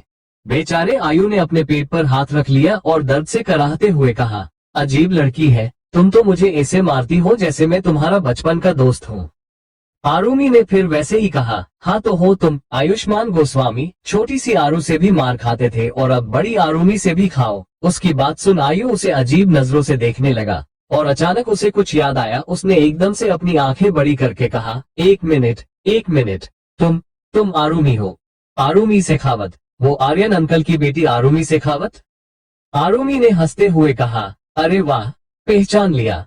12 साल बाद मिल रहा है, इतनी आसानी से पहचान लोगे पता नहीं था। आयु ने खुश होते हुए कहा, अरे पागल, तुझे भुला ही कौन था। हाँ बस बड़ी होकर थोड़ी बदल गई है और कुछ नहीं। उसकी बात सुन आरुमी ने कहा, वाह, आज भी बस फिल्तू के बहाने ही आते हैं। आयु ने उसका हाथ पकड़कर उसे ले जाते हुए कहा, छोड़ ना बीती बातें, चल तुझे अपने दोस्तों से मिलवाता हूँ। वो ये बोल आरुमी को अपने साथ ले गया और अपने दोस्त राजीव, प्रतीक, दिशा और रैना से मिलवाया। सबने आरुमी से अच्छे से बात की और उससे दोस्ती भी की। दरअसल बात ये थी कि पहले आरुमी अपने पापा के साथ यानी आर्यन के साथ यही रहती थी, जब उसकी मम्मा भूमि उनसे दूर थी। यही तो प्यार है स्टोरी में। तब आरुमी और आयु दोनों पड़ोसी हुआ करते थे, पर उसके बाद जब आर्यन को भूमि मिली तो वो लोग वापस मुंबई चले गए थे। यहाँ दूसरी तरफ निहाल अपने केबिन में बैठा कुछ फाइल्स पढ़ रहा था और अचानक ऐसी लड़की वहाँ आई। उसने बेहद खूबसूरत पर सिंपल सा रेड गाउन पहना था और दिखने में भी वो खूबसूरत थी। Chapter 226 reject Mussoorie. निहाल ने उस लड़की की तरफ देखे बिना कहा, बोलो कृतिका। कृतिका निहाल को देख थोड़ा नर्वस थी, पर उसने कहा, सर आज कोई भी मीटिंग नहीं है, बस एक मीटिंग है शाम को 5 बजे द स्पाइस रेस्टोरेंट में। निहाल ने वैसे ही हाँ में सिर हालते हुए कहा, ओके तो रेडी रहिएगा। निहाल की बात सुन कृतिका कहती है, बट सर मैं तो अभी से रेडी हूँ। निहाल उसे सिर उठाकर देखता है, पर बिना किसी रिएक्शन के वो वापस अपनी फाइल में नजरें गड़ाते हुए कहता है, गुड, अब आप जा सकती है। निहाल का ऐसा रूड बिहेवियर देख कृतिका को बुरा तो लगा, पर वो जानती थी निहाल ऐसा ही है। वो एक बहुत स्ट्रिक्ट बॉस था, उसे अपना काम समय पर और सही तरीके से पसंद था। निहाल सच में जैसा आरुमी के सामने था वैसा वो किसी के सामने नहीं था। बाहर वालों के लिए तो वो एक हार्टलेस, रूड और एरोगेंट बंदा है जिसे ज्यादा किसी से बात करना पसंद नहीं है और ना ही किसी से बहस करना। हाँ, ये बात अलग है कि वो आरुमी के सामने कहीं पीछे नहीं पड़ता। बेचारी कृतिका चुपचाप वहाँ से चली गई। यहाँ कॉलेज में आरुमी भी आज बहुत खुश थी। एक तो उसे उसका पुराना दोस्त मिल गया था और दूसरा आज उसके 4 नए दोस्त बन गए थे। सबने आज का दिन साथ में ही बिताया और आयु भी आज बहुत खुश था। वो आरुमी से 1 साल बड़ा है और बचपन में भी वो आरुमी को बहुत पसंद करता था, पर फिर आरुमी मुंबई शिफ्ट हो गई थी, जिसके बाद अब वापस आई थी। ऐसे ही पूरा दिन खत्म हो गया और आरुमी कुछ दूरी तक चलकर आई और फिर श्लोक और तथ्य जो उसे लेने आए थे वो उनके साथ गाड़ी में बैठकर घर के लिए निकल गई। उसने तथ्य को देखकर पूछा, आज आप भी? अंकल कहाँ है? उन्हें अकेले छोड़ दिया आपने? और वो हंसने लगी तो तथ्य ने कहा, नहीं मैम, वो सर की आज एक मीटिंग है तो वो खाना खाने के बाद लेट घर आएंगे तो उन्होंने मुझे आपको लेने भेज दिया। जैसे ही आरू ने ये सुना उसने खुश होते हुए कहा, तब तो चलिए आज मुझे भी किसी अच्छे से रेस्टोरेंट ले चलिए, मुझे भी बाहर खाना है। तथ्य उसकी बात सुन उससे एक बार फिर पूछता है, आर यू श्योर मैम, आपको रेस्टोरेंट में खाना खाना है? तो आरुमी किसी बच्चे की तरह जल्दी से हाँ में सिर हिला देती है। तो तथ्य कहता है, ओके मैम, तब तो हम आपको मसूरी के number 1 restaurant the spice restaurant में ले चलते हैं। आरुमी ने फिर से हाँ में सिर हिलाया और तथ्य ने श्लोक को रेस्टोरेंट चलने को कहा। यहाँ दूसरी तरफ रेस्टोरेंट में निहाल और कृतिका यहाँ आ चुके थे। कृतिका ने पहले से टेबल बुक करवाया था। दोनों को मैनेजर ने खुद उनके टेबल तक छोड़ा। दोनों बैठे। निहाल को कुछ अजीब लग रहा था। उसने कृतिका की तरफ देखकर कहा, क्या बात है, अब तक वो लोग आए क्यों नहीं? मीटिंग 5 बजे की ही थी ना? कृतिका ने अब थोड़ा डरते हुए कहा, सर मुझे आपसे कुछ कहना था। निहाल ने अपना फोन निकाला और आरुमी को मैसेज करना लगा, कहाँ हो? घर पहुंची। और उसने आरुमी को मैसेज करते हुए ही कहा, हम बोलो। कृतिका बहुत नर्वस थी और उसने डरते हुए और मुश्किल से बोलने की कोशिश करते हुए कहा, वो सर, वो आज कोई मीटिंग नहीं है। जैसे ही निहाल ने ये सुना उसने नजरें उठाकर कृतिका को देखा जो काफी नर्वस लग रही थी और उसे ऐसे देख ही निहाल आधी से ज्यादा बात समझ गया, पर फिर भी उसने कहा, तो झूठ बोलकर यहाँ लाने का रीजन जान सकता हूँ मैं? यहाँ आरुमी भी रेस्टोरेंट के बाहर खड़ी थी। वो लोग पहुंच चुके थे। उसका फोन बैग में था तो वो निहाल का मैसेज देख ही नहीं पाई। यहाँ श्लोक गाड़ी पार्क करने चला गया और तथ्य आरुमी को लेकर रेस्टोरेंट के अंदर आया। और इतने में भी कृतिका ने निहाल के सामने खड़े होते हुए कहा, मैं आपसे बहुत पहले से ये बात बोलना चाहती थी पर कभी हिम्मत ही नहीं हुई, वो भी आपके बिहेवियर की वजह से, पर आज बहुत हिम्मत करके ये फैसला लिया है। उसकी बातें सुनकर भी निहाल के चेहरे पर कोई भाव नहीं था, पर गेट पर खड़े आरुमी और तथ्य की नजर तो अंदर आते ही उन पर ही गई थी, क्योंकि इस वक्त रेस्टोरेंट में बहुत कम लोग थे। उस लड़की के मुंह से निहाल के लिए ये सारी बातें सुन दोनों वहीं रुक गए, पर निहाल ने अब तक उन लोगों को नहीं देखा था। कृतिका ने एक गहरी सांस छोड़ी और कहा, आई लव यू मिस्टर निहाल शेखावत। आप अच्छे से जानते हैं कि मेरे पापा भी बहुत बड़े बिजनेसमैन हैं। मुझे कहीं भी जॉब करने की जरूरत नहीं है। पर मैंने सिर्फ आपके लिए और आपके दिल में अपने लिए जगह बना सकूं इसलिए आपके ऑफिस में एक इंटर्न के तौर पर काम किया। But now I love you. उसकी बात सुन आरुमी की आंखें छोटी हो गई। वो आगे बढ़ने को हुई कि निहाल की आवाज उसके कान में पड़ी। उसने कृतिका से बिना किसी भाव के एकदम शांत लहजे में कहा, I am sorry Kritika, but मैं किसी और से प्यार करता हूँ और तुम्हें शायद अब मुझसे प्यार हुआ है, पर मैं पिछले 12 साल से उस लड़की से प्यार करता हूँ और मेरे मन में उसके अलावा कभी कोई दूसरी लड़की नहीं आ सकती, तुम भी नहीं।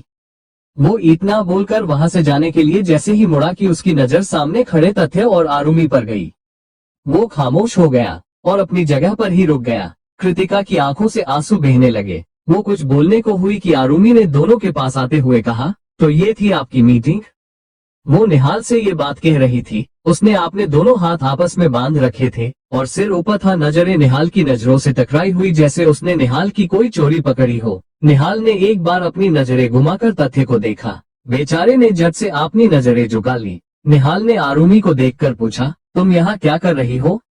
निहाल का ये जवाब सुन आरुमी को और गुस्सा आ रहा था। उसने एक बार कृतिका को देखा और फिर निहाल को घूरते हुए कहा, खाना खाने आए थे हम। वो इतना बोल वहां से जाने को हुई कि निहाल ने उसकी कलाई पकड़ते हुए कहा, तो ऐसे ही कहा जा रही हो? आरुमी उसकी तरफ पलटी और उससे अपना हाथ छुड़ाते हुए कहा, दूसरी टेबल पर। वो क्या है ना, हमें आदत नहीं है किसी को डिस्टर्ब करने की। वो इतना बोल जाकर दूसरी टेबल पर बैठ गई। उसे ऐसे देख निहाल ने अपनी आईज रोल की और कृतिका की तरफ देख उसे घूरते हुए कहा, क्या अब आप यहाँ से जा सकती हैं मिस कृतिका? कृतिका को साफ साफ दिख रहा था कि निहाल को गुस्सा आ रहा था। अब निहाल ने उसे रिजेक्ट तो कर ही दिया था तो वैसे भी वहां रुकने का कोई मतलब नहीं रहता। यही सोचकर कृतिका जल्दी से हाँ में सिर हिलाकर वहां से निकली, पर वो गेट तक जाकर रुक गई और पीछे मुड़कर उन्हें दे। चैप्टर 227 अलफ्रेंड मुंबई। आर्यन यहाँ एक शूटआउट में था। चारों तरफ से धड़ाधड़ गोलियां चल रही थी। एक तरफ पुलिस और एक तरफ कुछ गैंगस्टर्स थे और उस शूटआउट के बीच आर्यन के मन में एक ही ख्याल चल रहा था, आरुमी का। अगर आज उसे कुछ हो गया तो उसकी फैमिली को संभालने वाले बहुत हैं, पर आरुमी जितना कनेक्टेड आर्यन से उतनी किसी से नहीं है। अगर उसे ये पता भी चलता है कि उसके पापा नहीं रहे तो वो जीते जी मर जाएगी।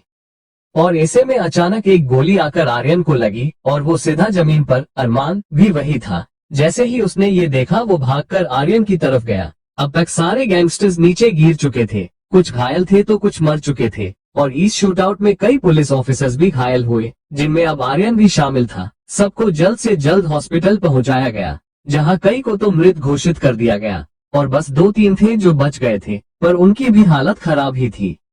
मसूरी। निहाल आकर आरुमी के सामने बैठा। उसने बिना आरुमी से पूछे खाने का ऑर्डर दे दिया और आरुमी बस उसे घूर रही थी। कुछ देर तक तो निहाल ने कुछ नहीं कहा, इनफैक्ट उसने ध्यान ही नहीं दिया, पर जब उनका ऑर्डर आ गया और उसके बाद भी आरुमी उसे घूर रही थी तो आखिरकार निहाल ने हार कर कहा, ओके फाइन, बोलो क्या बोलना है। तुम्हारी इन घूरती आंखों से तो बेटर ही होगा वो। उसने ये बोला कि आरुमी ने पूछा, कौन थी वो लड़की? निहाल ने छोटा सा जवाब दिया, मेरी सेक्रेटरी। आरुमी ने ये सुन उसे तररते हुए कहा, अच्छा तो आपकी सेक्रेटरी आपको आई लव यू बोलने का काम करती है? निहाल ने उसे घूरते हुए कहा, आरु, उसने मुझसे मीटिंग के लिए कहा था, वो सब तो उसने यहाँ आकर बताया, ऊपर से तथ्य तुम्हें इसी होटल में ले आया। निहाल ने तथ्य को घूरा। बेचारा जल्दी से वहां से बाहर निकल गया तो आरुमी ने कहा, अरे अरे, उसे क्यों डरा रहे हैं आप? आपकी गर्लफ्रेंड और आपकी सो कॉल्ड डेट के बीच डिस्टर्ब किया इसलिए? निहाल ने गहरी सांस छोड़ते हुए कहा, आरो, ना ही वो मेरी गर्लफ्रेंड है और ना ही ये कोई डेट थी, समझी? आरुमी ने उसे घूरते हुए फिर कहा, अंकल आप ये कैसी बातें कर रहे हैं? कोई लड़की ऐसे रेडी होकर आती है क्या date? Sorry I mean meeting में आई लव यू बोला है उसने आपसे और आप कह रहे हैं वो कुछ नहीं थी, कैसे? अब निहाल ने उसे घूरते हुए कहा, पहली बात मैंने इतना ध्यान नहीं दिया कि उसने क्या पहना है, और दूसरी बात अगर उसने मुझे आई लव यू बोल भी दिया तो क्या हो गया? मैं उसे मना कर चुका हूँ, बात खत्म। पर तुम्हें इतना गुस्सा क्यों आ रहा है उसके मुझे आई लव यू बोलने से? निहाल ने उसे जासूसी नजर से देखते हुए कहा तो आरुमी सकपका गई। उसने जल्दी से इधर उधर देखते हुए कहा, ऐसा कुछ भी नहीं है, मैं तो सब पूछ रही थी अगर आपकी गर्लफ्रेंड है तो ताऊजी को बताकर आपकी शादी करवा सके इसलिए, और वैसे भी आई लव यू में कौन सी बड़ी बात है, सब एक दूसरे को बोलते ही है, जैसे ऐसा ब्रदर सिस्टर पापा मम्मा बेटा फ्रेंड और भी बहुत कुछ। वो इधर उधर देखते हुए कुछ भी बोल रही थी और अब निहाल ने अपने चेहरे पर आई स्माइल छुपाते हुए कहा, अच्छा ऐसी बड़ी ही बात है। आरुमी ने हाँ में सिर हिलाया और जल्दी से स्पून अपने हाथ में लिया और खाना खाने लगी कि निहाल ने कहा, आई लव यू। जैसे ही आरुमी ने ये सुना उसका हाथ हवा में ही रुक गया। उसने अपनी नजरें उठाकर निहाल को देखा तो निहाल ने कहा, एज अ फ्रेंड। वो आरुमी को चिढ़ा रहा था और ये आरुमी को और ज्यादा गुस्सा दिला रहा था। वो चुपचाप अपना सिर झुकाए खाना खाने लगी और निहाल उसे ऐसे देख मुस्कुराने लगा। और ये सब गेट पर खड़ी कृतिका देख रही थी। उसे ये बहुत अजीब लगा। निहाल मुस्कुरा रहा था। हाँ, ये किसी चमत्कार से कम नहीं था कि उसने निहाल को मुस्कुराते देखा था। उसने फिर आरुमी की तरफ देखा और खुद से ही कहा, तो ये है वो जिससे आप 12 साल से प्यार करते हो, पर ये तो बच्ची है। ये प्यार बड़ा अजीब है। एक वो आपको अंकल बोलती है और खुद बच्ची है, ये लव स्टोरी कैसी होगी भला। वो यही सब सोच रही थी और वो वहां से चली गई। उसके जाने के बाद आरुमी और निहाल भी खाना खत्म कर घर चले आए, पर निहाल को इस बात का गुस्सा अब भी था कि तथ्य ने उसे बताया नहीं और ऐसे ही उसे उसी रेस्टोरेंट में ले आया जहां वो था। पर उसे खुशी भी थी, वरना आज वो आरुमी को आई लव यू कैसे बोल पाता। उसके चेहरे पर एक स्माइल थी। तो आगे बैठे श्लोक और तथ्य ने फ्रंट मिरर से देख लिया था और उन दोनों के चेहरे पर भी स्माइल आ गई थी, पर आरुमी तो गाड़ी में बैठते ही सो गई थी। कुछ ही देर में वो लोग घर पहुंच गए और घर पहुंचते ही आरुमी की आंख अपने आप खुल गई। वो नींद में थी। वो गाड़ी से बाहर आए और गिरने को हुई कि निहाल ने उसे संभाल लिया, पर वो जानता था कि आरुमी नींद में है, तो उसने आरू को गोद में उठा लिया। आरुमी भी उसकी गोद में सो गई आराम से। निहाल ने उसे उसके कमरे में बेड पर ले जाकर लेटाया, उसके जूते उतारे और उसे अच्छे से ब्लैंकेट ओढ़ाकर अपने कमरे में आ गया। अभी वो कमरे में आया ही था कि अचानक उसका फोन बजा। निहाल ने नंबर देखा और तुरंत फोन उठा लिया और सामने वाले की बात सुन उसके एक शॉक लगा हो जैसे। उसने खुद से ही कहा, ऐसा नहीं हो सकता। वो जल्दी से वार्डरोब की तरफ आया, एक बैग लिया और उसमें अपने कपड़े रखने लगा और ये करते वक्त ही उसने तथ्य को कॉल कर दिया था और तुरंत मुंबई जाने के लिए चीटर प्लेन रेडी करने को कहा। वो अपना बैग पैक कर तुरंत बाहर आया। श्लोक बाहर ही था। उसने जल्दी से निहाल का बैग उसके हाथ से लिया और आगे चलने लगा। निहाल घर से बाहर निकल ही रहा था कि उसे आरुमी का ख्याल आया। वो वापस उसके कमरे में गया। आरुमी को सुकून से सोता देख उसे कुछ राहत हुई। वो आरुमी के पास गया और प्यार से उसके माथे को चूम लिया और फिर वहां से वापस निकल गया। जब वो कार के पास आए तो श्लोक ड्राइविंग सीट पर बैठ चुका था। निहाल बैठने को हुआ कि पास खड़े तथ्य ने कहा, सर आप हमें भी चलने देते तो। निहाल ने ना में सिर हिलाते हुए कहा, नहीं तथ्य, कल सुबह होते ही आरुमी कई सवाल करेगी। उसकी सेफ्टी भी जरूरी है, जिसके लिए तुम्हारा यहाँ होना जरूरी है, समझ गए ना। तथ्य ने हाँ में सिर हिलाया और निहाल की गाड़ी ने तेज रफ्तार में हवा से बातें करना शुरू कर दिया। चैप्टर 228 कहा गया निहाल। मसूरी, सुबह का वक्त, और जब आरुमी रेडी होकर नीचे आई उसने देखा निहाल आज भी नहीं था। वो जाकर ब्रेकफास्ट करने बैठी और दूध पीते हुए कहा, वैसे अंकल की आज फिर से कोई डेट है क्या। वो खुद ही हंसने लगी तो मिली के आंटी ने कहा, पता नहीं, उन्हें कोई बहुत जरूरी काम था शायद, इसलिए तो रात को ही निकल गए। जैसे ही आरुमी ने ये सुना उसके हाथ अपने आप रुक गए। उसने हैरानी से कहा, रात को ही निकल गए, कुछ हुआ है क्या, कहाँ गए हैं वो। मेलिके आंटी ने ना में सिर हिलाया तो आरुमी ने जल्दी से अपना फोन निकाला और निहाल को कॉल किया, पर उसका फोन बंद था। आरुमी ने 3-4 बार उसे फोन ट्राई किया पर हर बार एक भी जवाब। अब आरुमी को थोड़ी फिक्र भी रही थी। वो बिना नाश्ता किए ही अपना बैकपैक लेकर वहां से उठी और मोड़ी के सामने तथ्य खड़ा था। उसे देख आरुमी ने एक राहत की सांस लेकर उसके पास भागकर आए और बोली, थैंक गॉड आप आए। अंकल कहाँ है और वो इतनी रात को क्यों गए, वो भी मुझे बिना बताए ही।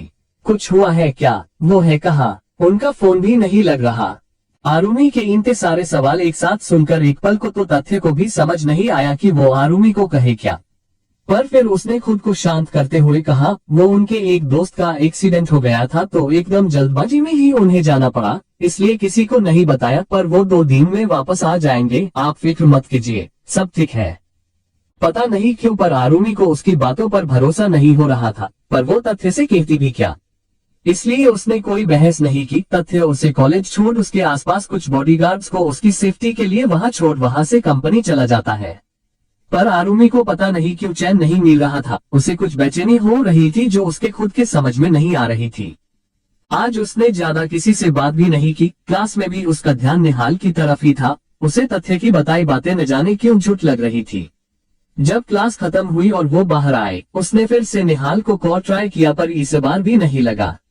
जब उसे लगा कि उसकी बेचैनी ऐसे खत्म नहीं होगी तो उसने घर पर फोन लगाया, पर वहां से भी किसी ने कॉल रिसीव नहीं किया। आरुमी ने 2-3 बार कॉल ट्राई किया पर कोई रिप्लाई नहीं। अब तो आरुमी को और ज्यादा रोना आ रहा था। उसे बहुत डर लग रहा था कि पता नहीं क्या हुआ होगा। ना निहाल का कोई अता पता है और ना ही घर पर कॉल लग रहा था। आरुमी एक कोने में जाकर बैठ गई। उसे बहुत रोना आ रहा था और अचानक किसी ने उसके कंधे पर हाथ रखा। आरुमी ने खुशी से पलट कर कहा, अंक, पर वो आयु को वहां देख चुप हो गई और वापस मुड़कर बैठ गई। उसे ऐसे देख आयु भी आकर उसके पास बैठा और कहने लगा, देखो आरु, मुझे नहीं पता कि क्या हुआ है, तुम क्यों रो रही हो, पर दोस्त समझकर बता सकती हो। आरुमी ने अपनी आंसुओं से भरी आंखों से उसे देखा और उसके दिल का गुबार फूट पड़ा। उसने आयु को सब बता दिया, पर आयु को ये नहीं बताया कि उसका निहाल ही इस कॉलेज का ओवर है। आयु ने उसकी पूरी बात सुनने के बाद कहा, हो सकता है वो सच में काम में बिजी हो, इसलिए कॉल रिसीव ना कर रहा हो। और रही घर की बात, तो तुम्हारे पापा पुलिस में है, मम्मा राइटर है, भाई बहन स्कूल जाते होंगे, तो शायद सब अभी बिजी होंगे। शाम को कॉल ट्राई करना, वो जरूर बात कर लेंगे। आयु से बात करने के बाद अब आरुमी को कुछ हल्का महसूस हो रहा था, पर उसके अगले ही पल आयु ने कहा, वैसे जब भी ये तुम्हारे अंकल घर लौटे ना तो बता देना इन्हें कि अंकल, मैं आपके बिना नहीं रह सकती, ऐसे मुझसे दूर नहीं जाया करो, आई लव यू। आयु ने ये एकदम नखरे करते हुए कहा था, तो आरुमी ने उसे एक चपेट लगाते हुए कहा, ऐसा कुछ नहीं है, प्यार तो छोड़ो, मुझे तो वो पसंद भी नहीं है। मेरे घर वालों का ध्यान हमेशा मुझसे ज्यादा उस पर रहता है, पता नहीं उसमें ऐसा क्या है। उसकी बात सुन आयु ने कहा, तो इसका मतलब घर में सबसे ज्यादा प्यार उसे किया जाता है, तब तो उसकी बीवी भी सबके लिए खास होगी। और सोचो, जो इंसान सबके लिए खास है तुम उसके खास बन जाओ तो तब तो सबको तुम्हें प्यार देना ही पड़ेगा। उसके अलावा इन सारे बहानों को परे रखो तो हम जिससे सबसे ज्यादा नापसंद करते हैं उससे ही सबसे ज्यादा मोहब्बत हो जाती है, और हमें खुद ये पता नहीं चलता। जैसे कि अपने आप को देखो, बात फिक्र तक तो पहुंच ही गई है, जल्द ही प्यार तक भी पहुंच जाएगी। उसकी बात सुन आरुमी ने उठते हुए कहा, ऐसा कुछ नहीं है, ना मुझे उससे प्यार है और ना ही फिक्र, ये बस ऐसे ही था। वो इतना बोल गुस्से में वहां से चली गई और उसे ऐसे जाते देख आयु ने कहा, नहीं आरु, प्यार तो है, शायद जिसे तुम नफरत कहती हो उसी में कहीं है, पर है जरूर, और इसका एहसास भी तुम्हें जल्द ही हो जाएगा। मेरी दुआ से तुम्हें वो जरूर मिलेगा जिससे तुम और जो तुमसे बहुत प्यार करते होगे। उसके चेहरे पर स्माइल आ गई और वो भी वहां से चला गया।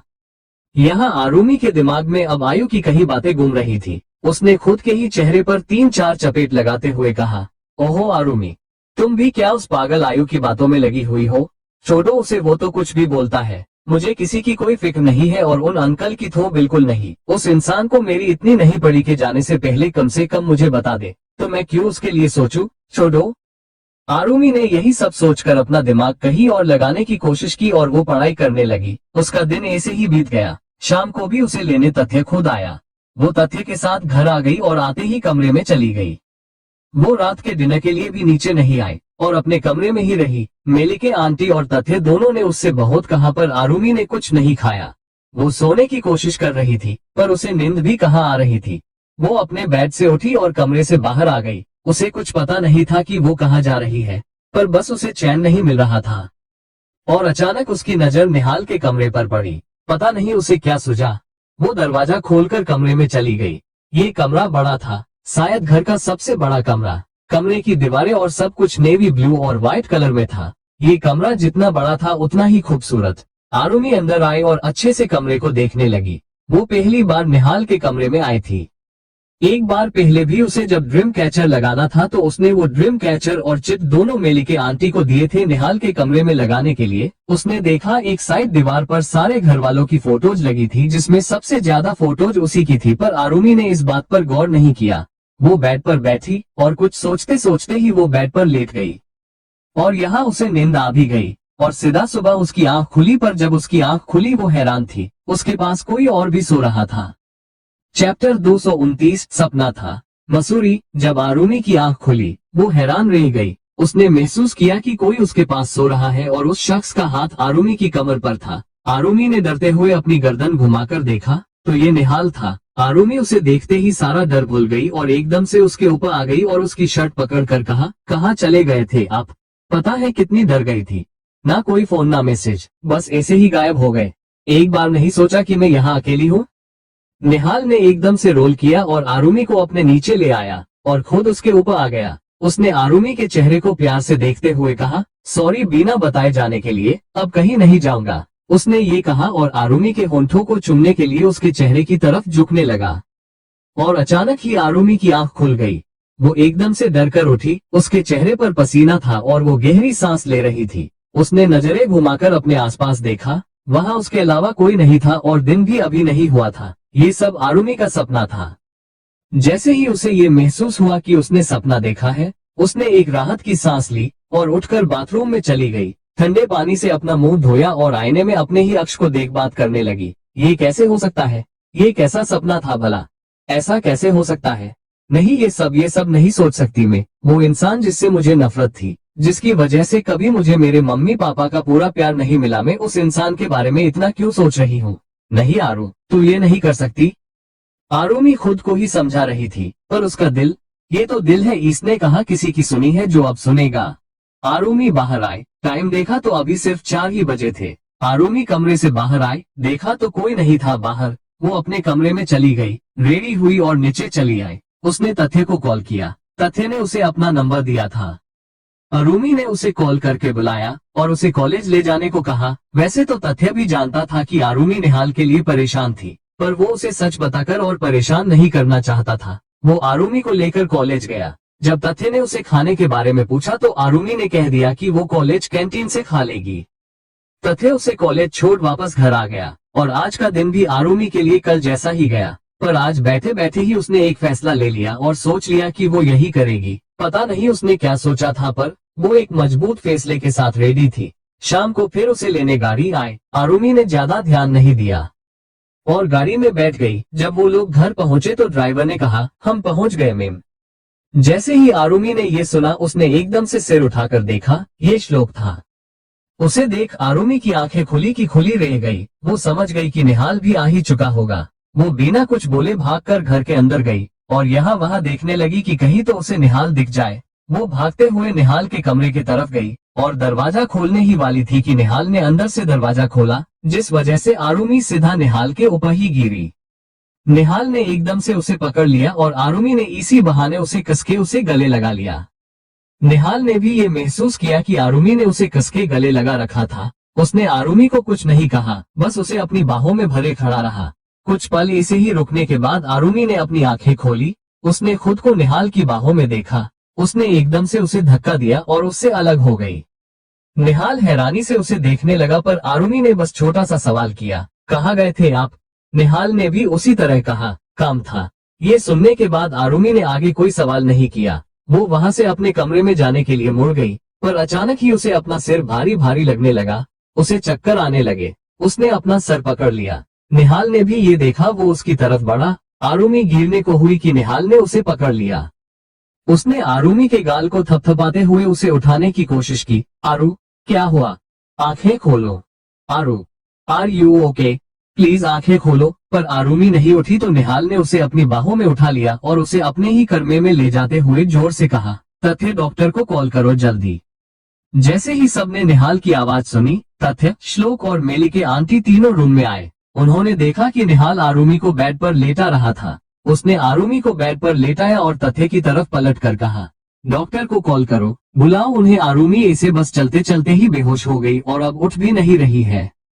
उसकी बात सुन तथ्य ने हाँ में सिर हिलाया और जल्दी से डॉक्टर को कॉल किया और उन्हें आने को कहा। कुछ देर बाद डॉक्टर आए। उन्होंने आरुमी को अच्छे से चेक किया और उसे इंजेक्शन दिया। फिर निहाल की तरफ मुड़कर कहा, खाना ना खाने की वजह से कमजोरी आ गई है, मैंने इंजेक्शन दे दिया है। जैसे ही ये उठे इन्हें कुछ हल्का सा खाने को दे दीजिएगा और प्लीज वक्त पर खाना खिलाए इन्हें। उसके बाद श्लोक डॉक्टर को बाहर तक छोड़ने चला गया और निहाल ने तथ्य और मेली के आंटी की तरफ अपनी सर्द नजरों से देखा। उसे गुस्सा आ रहा था, पर वो फिलहाल कोई तमाशा नहीं चाहता था। अभी आरुमी बेहोश थी। उसने उन दोनों की तरफ देखकर बिना किसी भाव के अपनी सर्द आवाज में कहा, मैं जब यहाँ से गया तब मैंने कहा था ना कि आरुमी का ख्याल रखना। फिर उसने खाना कैसे नहीं खाया? बोलिए, आप दोनों को बोला था ना मैंने। तो वो 2 दिन भूखी कैसे रही? निहाल की बात सुन मेलिके आंटी ने सिर झुकाए हुए ही कहा, माफ कर दीजिए निहाल बाबा, पर जब आरुमी को पता चला कि आप बिना बताए कहीं चले गए हैं तो उन्होंने नाश्ता ही नहीं किया और कॉलेज चली गई। शाम को जब वो लौटी तो मैंने और तथ्य हम दोनों ने उन्हें बहुत समझाया, पर उन्होंने खाना नहीं खाया और आज सुबह भी ये कहकर जल्दी चली गई कि कॉलेज में कुछ खा लेंगी। निहाल को अब खुद पर ही गुस्सा आ रहा था। उसने अपने हाथ से अपनी आईब्रोज को सहलाते हुए कहा, कोई बात नहीं, अब जाइए और वेजिटेबल सूप और खिचड़ी बना दीजिए, मैं आरुमी को उठाने की कोशिश करता हूँ। दोनों ने हाँ में सिर हिलाया और वहां से चले गए। और अब निहाल आरुमी के पास बैठा। उसने आरुमी के हाथ को अपने हाथों में लिया और प्यार से उसके चेहरे को देखते हुए कहने लगा, वैसे तो तुम्हें एक आंख नहीं भाता, मैं जानबूझकर मुझे परेशान करने के तरीके ढूंढती हो, मुझे चिढ़ाने के लिए मुझे अंकल बोलती हो, मुझसे ज्यादा बात नहीं करती, और अब जब मैं तुमसे दूर था, तुम्हारे सामने नहीं था तो तुमने खाना ही नहीं खाया। क्यों? ये नापसंद पसंद बन गई है क्या, जो खाना तक गले से नीचे नहीं उतरा मेरे बिना? आरुमी उसकी सारी बातें सुन रही थी। उसने धीरे धीरे अपनी आंखें खोली और निहाल को देखा। उसे होश में देख निहाल के चेहरे पर एक मुस्कान तैर गई। उसने जल्दी से कहा, तुम ठीक हो ना? दर्द तो नहीं हो रहा ना कहीं? जारी है चैप्टर 230, कभी यादों में आउन मसूरी। आरुमी की आंख खुलते ही उसकी नजर निहाल पर ही गई। उसने निहाल के सवालों का कोई जवाब नहीं दिया। ऊपर से निहाल से कहा, एक सवाल पूछूं? उसकी आवाज भी नहीं निकल रही थी कमजोरी की वजह से। वो बहुत धीरे धीरे बोल रही थी। निहाल ने उसकी बात सुन हाँ में सिर हिलाया तो आरुमी ने पूछा, अगर किसी की वजह से मुझे मेरे मम्मा पापा का प्यार ठीक से ना मिला हो, अगर मेरे मम्मा पापा मुझसे भी ज्यादा किसी और को इम्पोर्टेंस देते हो, तो क्या मुझे उस इंसान से नफरत नहीं करनी चाहिए? अगर मैं नफरत ना भी करूं तो क्या मेरे मन में उसके लिए खटास भी नहीं आएगी कि यही वो इंसान है जिसकी वजह से मुझे मेरे हिस्से का प्यार नहीं मिला? उसकी बात निहाल समझ गया था। उसने शांति से कहा, मुझे नहीं पता, मेरे तो कभी माँ बाबा थे ही नहीं, और जो है उन्होंने अपने सगे बच्चों से भी ज्यादा प्यार दिया है मुझे, इसलिए मुझे नहीं पता कि कैसा लगता है जब हमारे हिस्से का प्यार किसी और को मिलता है। इनफैक्ट मैं तो ये सोचकर खुश होता हूँ कि मुझे कैसे भी मिला हो पर प्यार मिला है, अगर नहीं मिलता तो? इसलिए मैं उन लोगों में से हूँ जो अपने हिस्से में आए हर चीज से खुश हो। प्यार भी अगर मेरी जगह किसी और को मिला है तो इसका मतलब है वो मेरे हिस्से का था ही नहीं। जो मेरा नहीं है उसके बारे में मैं सोचता नहीं, पर जो मेरा है मैं उसे छोड़ता भी नहीं। उसकी बातें सुन आरुमी को एक एहसास हुआ, हाँ ये सही था, उसके पास मम्मा पापा है और उनका प्यार भी है, उसे तो इसी चीज में खुश होना चाहिए। वरना तब क्या होता अगर उसके मम्मा पापा ही ना होते और जिस प्यार के लिए वो लड़ रही है वो उसे मिलता ही नहीं तो? उसने निहाल को देखा तो निहाल ने कहा, तुम अभी इन सब चीजों को समझने के लिए छोटी हो आरुमी। फिलहाल तुम्हें खुश रहना चाहिए और अपनी पढ़ाई पर ध्यान देना चाहिए, और बाकी ये सब तो जिंदगी तुम्हें हंसते खेलते सिखा ही देगी। और अब निहाल ने थोड़ा सख्त लहजे में कहा, और अब तुम मुझे ये बताओ कि तुमने 2 दिन से खाना क्यों नहीं खाया? इतनी कमजोरी आ गई है, जब मेलिके आंटी ने तुमसे खाना खाने को कहा तो क्यों नहीं खाया तुमने? आरुमी ने अब उसकी डांट सुनकर मुंह दूसरी तरफ फेर लिया तो और कहने लगी, मुझे टेंशन हो रही थी, आप चले गए थे और पापा फोन नहीं उठा रहे थे, मैं एकदम अकेली पड़ गई थी। आप तो फिर भी आ गए हैं, पता ही पापा कैसे है, कहाँ है? घर से कोई भी फोन नहीं उठा रहा है। उसकी बातें सुन निहाल का चेहरा सख्त हो गया, पर उसने अपने चेहरे पर मुस्कान रखते हुए कहा, वो बात हुई थी चाचू से, वो किसी मिशन पर है तो किसी से बात नहीं हो पाएगी, बोला उन्होंने। अभिमन्यु आरुमी का भाई स्कूल से पिकनिक पर गया है और चाची और अभी आरुमी का दूसरा भाई दोनों बिजी रहते हैं। आरुमी ने कोई जवाब नहीं दिया इन बातों का। निहाल फिर कुछ कहने को हुआ कि मेलिके आंटी ने कमरे से बाहर खड़े होकर कहा, निहाल बाबा खाना। निहाल उनकी बात सुन कमरे से बाहर आया और उनके हाथों से खाने की ट्रे लेकर वापस अंदर चला गया। उसके अंदर आते ही आरुमी ने स्मेल लेते हुए कहा, वाह, खिचड़ी और वेजिटेबल सूप, आपने ये मेरे लिए बनवाया है? निहाल ने हाँ में सिर हिलाया और खाना उसके पास ले आया। उसने आरुमी को ठीक से बैठाया और उसने अपने हाथ से ही सूप का बाउल लिया और एक स्पून पी लिया, पर सूप गर्म था जिससे उसके मुंह से आह निकल गई। तो निहाल ने जल्दी से उसके हाथ से बाउल लेते हुए कहा, अरे रे, इतनी क्या जल्दी है? तुम्हारे लिए ही है, पर गर्म है तो ठंडा करके पियो ना। उसने ये कहा और फिर खुद अपने हाथों से उसे सूप फूंक मारकर पिलाने लगा।